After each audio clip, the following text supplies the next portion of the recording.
sebagai guru. Kami perkuat penampilan kami semakin menarik supaya siswa itu semakin senang. Jadi termasuk harus ada di situ. Yang kedua, kami membentuk kelompok diskusi seperti sekarang tempat duduk kita itu dengan pemerintah. Dalam mengajar seling humor. Bila perlu kita tengok anak itu sudah mengantuk, kita kasih lagu. Kita joget sebentar di depan. Itu dia. Ya. Yang ketiga, bagaimana sebaiknya kegiatan siswa dan guru dalam pembelajaran menurut konsep MMB? Sebaiknya harus ada input ataupun yang baik antara guru dan siswa. Jadi jangan hanya kita aja yang ngomong atau siswanya aja yang ngomong. Jadi kita catat boleh seperti itu. Bagaimana sebaiknya peranan kepala sekolah? Ini dia yang kita arahkan. Melalui mata pelajaran dihidupkan MGP. Yang kedua, uang MGP dicarikan sekarang. Kalau boleh ada sebaiknya transport. Ya. Apa saja pondok penalang? Ya, keterbatasan fasilitas, termasuk itu LKS, Infokus, buku pendamping. Nah, kira seperti itu ya pelatihan saya. Terima kasih. Dapat Ibu pahami. Kami mencoba Bu, selama ini kami buat dan pernah kami coba memang. Yang pertama itu siswa diberi kebebasan belajar dalam proses pembelajaran. Artinya itu bukan bebas begitu aja Bu, tetapi kami berikan kepada siswa itu untuk memberikan jawaban dengan bebas membuka bukunya, dengan mencari solusi sesuai dengan apa yang dibutuhkan. Yang kedua, pembelajaran boleh dilakukan terbuka seperti suasana supaya suasana menyenangkan itu. Aduh, pembelajaran. Iya, baik kok. Pembelajaran penting, ya kan itu Bu. Penting juga ini kami buat. Sudah pernah kami laksanakan ini Bu, yaitu pembelajaran yang disebut dengan praktek.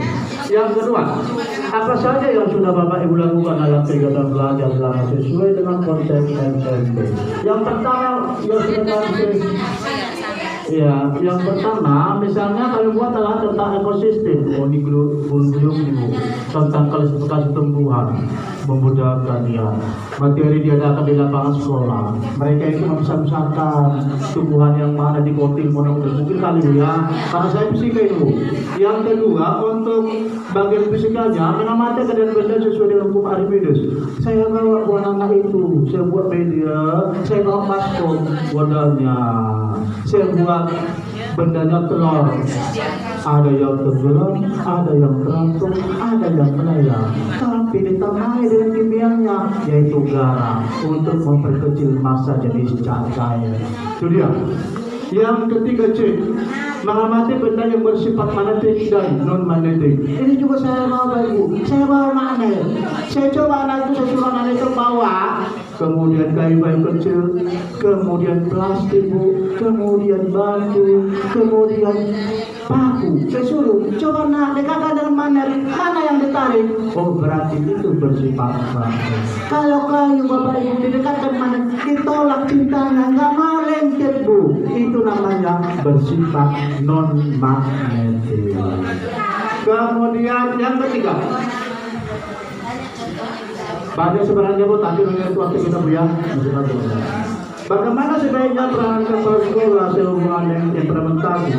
Yang ketiga, bagaimana sebaiknya kegiatan siswa dan guru dalam pembelajaran menurut konsep MMB? Kali buat di sini Bu, guru sebagai motivator, kita arahkan anak itu Bu. Bagaimana dia paham apa yang kita ajarkan itu? Kita berikan dorongan, kita arahkan dia. Kalau dia adalah misalnya benda yang tidak nyata, oh contohnya udara itu berdiri tapi dia rasakan contohnya. Jadi kalau benda itu bisa dipegang, oh itu nyata, itu contohnya. Kita arahkan anak-anak itu maksudnya. Kemudian siswa bebas menentukan langkah kerja yang mereka suka. Iya, bebas kami kasih untuk memberikan langkah-langkah yang sesuai dengan kesenangannya. Yang penting ada laporannya, ngerti dia materinya, apa yang dibutuhkan dalam tujuan kesenangan. Dapat tercapai itu tidak lain. Kami berusaha seperti itu. Tujuan utama itu tercapai di akhir pembelajaran. Kemudian yang 4. Bagaimana sebaiknya peranan kepala sekolah sehubungan dengan implementasi MB dalam kaitan belajar sekolah Bapak Ibu?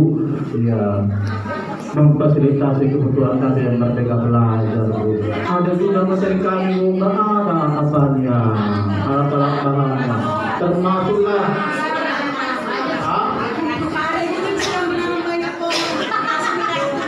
beras tebuan boleh lah. Tapi kalau yang lain macam saya berhambatan listrik ada lah ya Bu.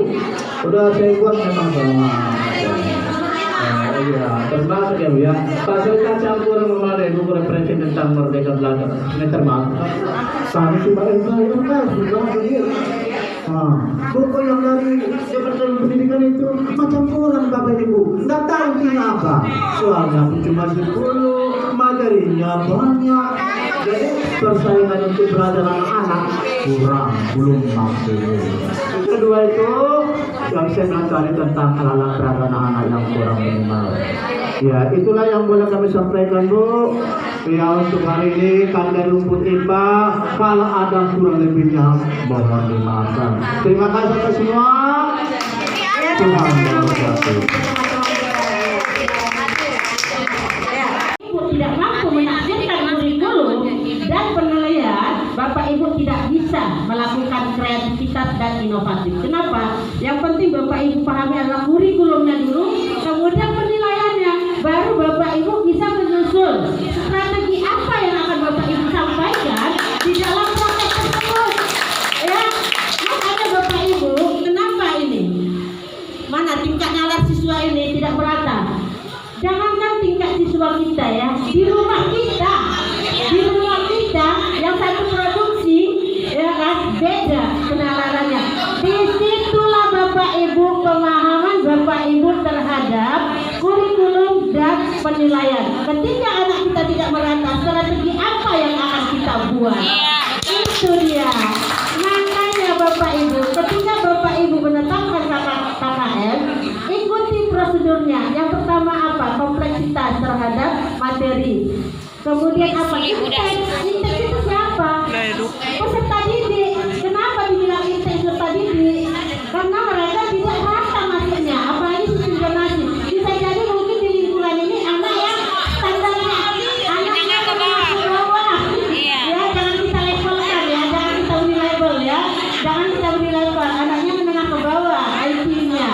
Ya, kemudian itulah yang akan kita godok di sekolah kita ini, ya kan, agar mereka bisa keluar dengan hasil yang baik. Itu dia. Oke Bapak Ibu, kita setuju ya untuk itu ya. Oke, terima kasih. Matematika, tepuk tangan untuk matematika. Kita akan menyampaikan tentang konsep EMB atau undang investasi yang diberikan oleh para pengawas di sana.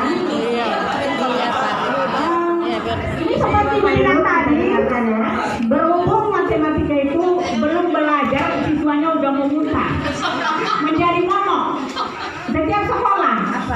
Jadi untuk itu kami sebelum mengajar kami kasih hiasan-hiasan. Bisa ada berupa bunga di papan, bisa berupa cerita yang lucu-lucu. Jadi anak itu nggak tegang. Itu saya datang kalau buka papan nggak jadi dia belajar Bu. Udah stres juga. Ini yang pertama konsep DMB menurut kami. Yang pertama adalah siswa merdeka untuk menentukan tempat duduk yang dia rasa nyaman di mana dia mau duduk. Bapak Ibu, referensi kita bisa menganjurkan kepada siswa untuk mengambil materi misalnya dari web atau buku elektronik. Itu kan ya kalau di apa kita unduh di kementerian, itu udah banyak buku elektronik yang bisa kita pakai. Ya, hanya saja mungkin kan anak kita belum terbiasa menggunakan buku elektronik tersebut. Itu dia. Jadi kalau untuk referensi mungkin kita bisa mengemasnya. Yang paling penting itu mempunyai buku pegangan. Ya. Oke Bapak Ibu, yang siap lagi, satu lagi penampil. Satu lagi aja. Matematika yang sudah kami lakukan dalam kegiatan MMD yang pertama adalah memberikan kebebasan dalam mengutarakan pendapat untuk siswa. Yang kedua, mengapresiasikan pembelajaran secara menyenangkan. Yang ketiga, membuat belajar di luar kelas untuk penanaman konsepnya. Yang keempat, membantu siswa untuk menjadi anak yang berkarakter.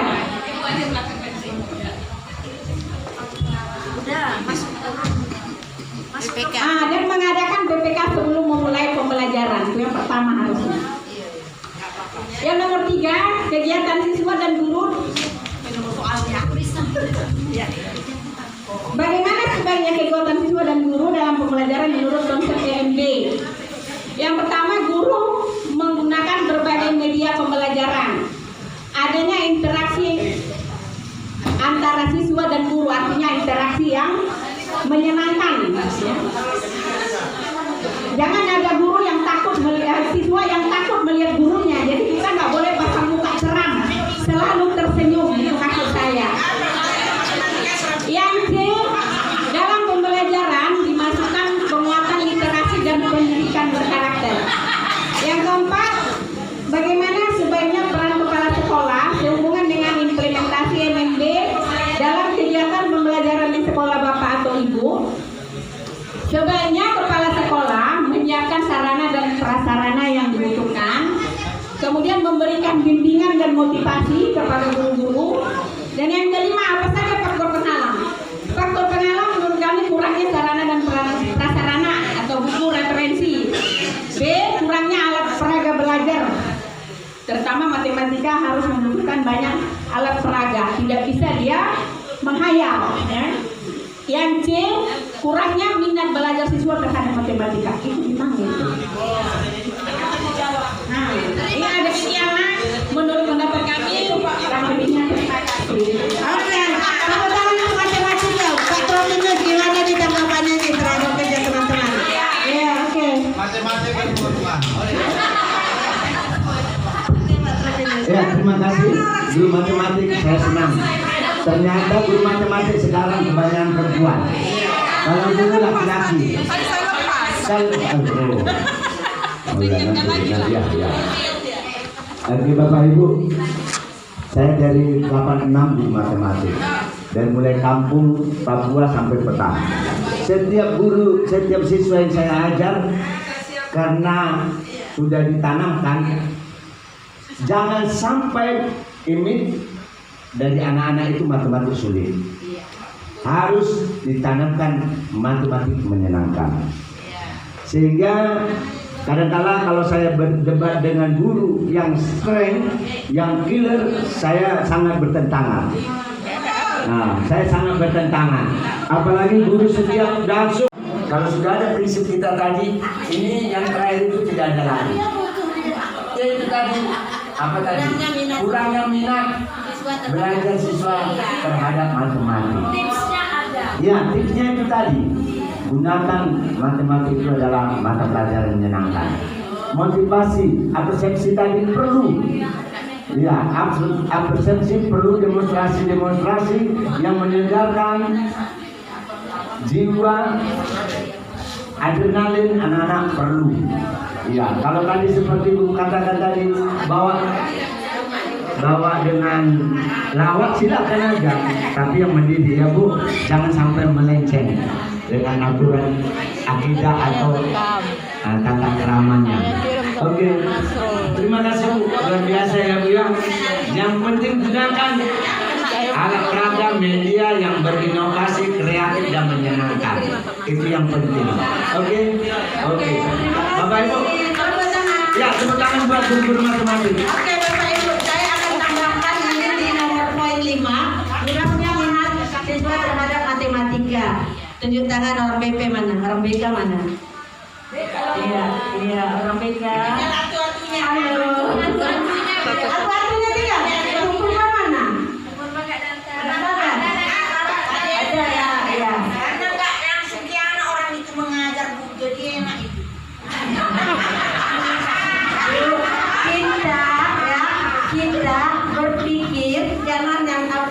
kita lihat dulu. Itu sebagai data. Belum tentu orang yang tidak bekerja itu merasa nyaman. Benar tidak? Ya, kita mengajar di kelas bisa kita keluarkan emosi kita, apa yang kita inginkan untuk kebaikan anak. Jadi berpikirlah positif supaya jangan 100 urat halus di muka kita ini putus. Ya, jadi tahan apa? Kita bertahankan urat-urat yang sudah tumbuh di muka kita ini supaya tidak putus dengan menghilangkan negative thinking. Ya, BK itu sebenarnya sangat susah hatinya ketika kita di kelas. Susah betul. Jadi ketika murid tidak tertarik dengan matematika, ayo guru matematika, didata guru peserta didiknya yang tidak suka matematika, kita tanya, kita buat angket apa yang menyebabkan mereka tidak suka dengan matematika. Karena prinsip guru arah matematika bukan mengajarkan matematika itu diberikan kepada anak untuk menjadikan Aristoteles, bukan ya Pak? Artinya kita mengajarkan itu bagaimana dia bisa menggunakan ilmu matematika itu di dalam kehidupannya. Itu yang mau kita terapkan, bukan mau menjadikan anak sebagai Aristoteles. Ngajar imbang, bukan mau menjadikan anak jadi Archimedes, enggak seperti itu ya kan? Konsep Archimedes itu mau kita terapkan di dalam kehidupannya. Itu yang perlu kita amalkan. Jadi ibu guru matematika silakan bekerja sama dengan guru BK-nya untuk mengetahui apa permasalahan anak tidak suka dengan matematika.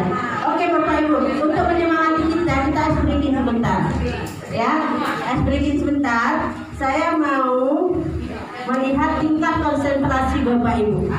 Ini kayaknya udah siap. Nah 12. Ya, saya nggak mau nyanyi karena saya nggak boleh nyanyi. Jadi saya nggak mau menerapkan apa yang saya tidak tahu dan terapkan ke Ibu. Oke, saya mau memberikan satu permainan. Ya Bapak Ibu, gajah semut, ular. Gajah semut ular. Bapak Ibu pernah lihat gajah? Nah, gimana gajah? Berbeda ya, semut.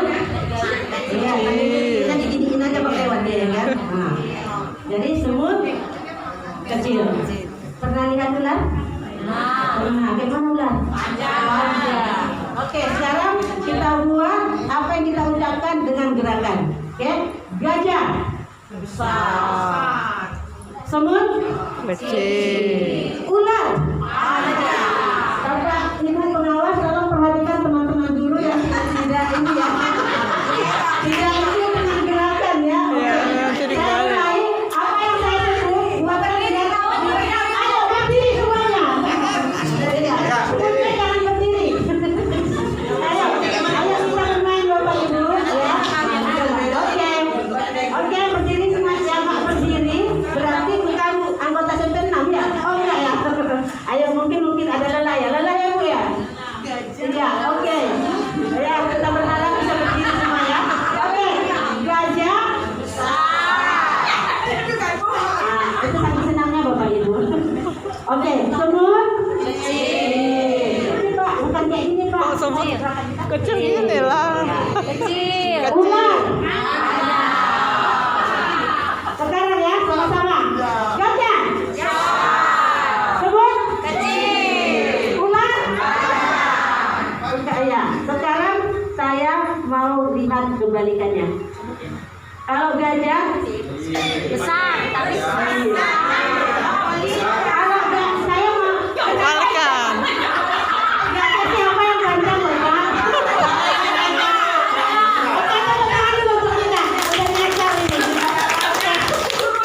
Jadi gini, kalau gajah besar tapi tangan kita Kecil. Kebalikannya. kecil tapi tidak besar. Kalau ular panjang tapi tangan kita iya. Tapi jangan tangan pendek. Gerakan tangannya yang mengatakan pendek ya. Gerakan tangannya yang menyatakan besar. Panjang. Oke, kita mulai. Ya dari awal.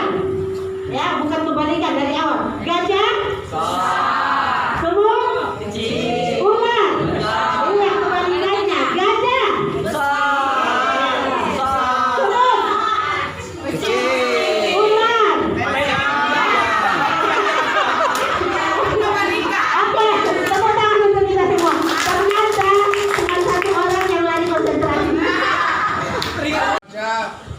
Jangan itu untuk mata pelajaran lain. Oke, saya kasih contoh.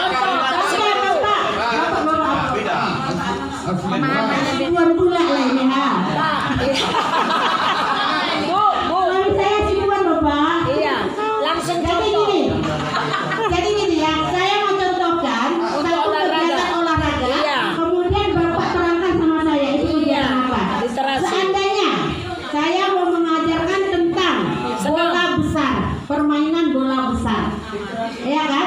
Kemudian saya meminta ke anak-anak, saya akan tayangkan suatu permainan bola basket. Iya. Kamu tonton itu permainan bola basket, kemudian kamu catat apa yang kamu amati. Iya, itu literasi. Apa yang Iyalah. jadi gini, Bapak misalnya mau mengajarkan tentang bola besar. Jadi ya untuk kita semua, dengan contohnya bola besar. Contohnya gini, Bapak olahraga dan Ibu olahraga akan mengajarkan tentang permainan bola besar. Ya, apa nih mungkin satu contoh permainannya adalah bola basket. Ibu akan menanamkan kompetensi ke anak-anak bahwa anak memahami bagaimana cara mendribble bola, cara mengoper bola, ya ada dia. Oke, yang dua itu aja dulu indikatornya ya kan. Ketika itu yang ingin Bapak Ibu sampaikan, tapi Ibu Bapak belum memberikan konsep tentang apakah dribble, apakah itu operan, belum Ibu ceritakan. Tapi anak Bapak Ibu suruh menonton tayangan. Ketika selesai anak menonton tayangan, Ibu tanya, anak-anak apa yang kamu amati? Ada tadi lo mukul bola gini. Ada lo tadi Bu yang mau ngoper bola. Kalau menurut kamu, apa sih yang gini-gini itu namanya mukul bola? Ya kan?